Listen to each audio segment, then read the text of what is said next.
माझे नाव अनन्या वासाई गिरे. मी आज तुम्हाला बोधकथा सांगणार आहे. बोधकथेचे नाव टोपीवाला आणि माकडे. एक असतो टोपीवाला, तो एका गावाला जात असतो. तो जाता जाता खूप दम लागतो. तो एका आंब्याच्या झाडाखाली बसतो. त्याला तिथं भूक लागते. तो तिथं खातो आणि त्याला तिथं झोप लागते. पण तो तिथं झोपतो.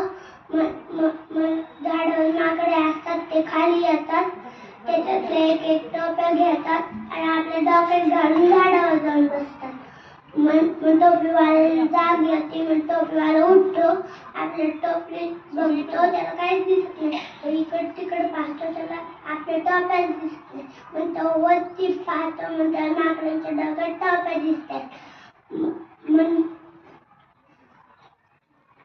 मग टोपीवाला म्हणतो, माझ्या टोप्या मला परत करा. माकडं त्याला वाकडं दाखवतात.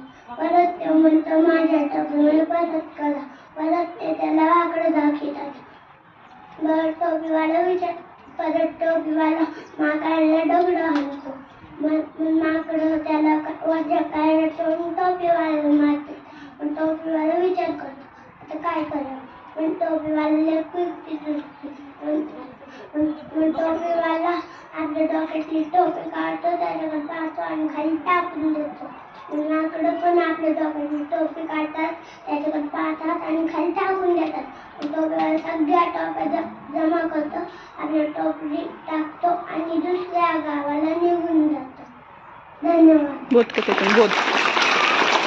या बोधकथेतून असा बोध घ्यावा. असा बोध घ्यावा. संकटाच्या वेळी शक्तीपेक्षा शक्तीचा वापर व्यक्तीचा वापर करावा.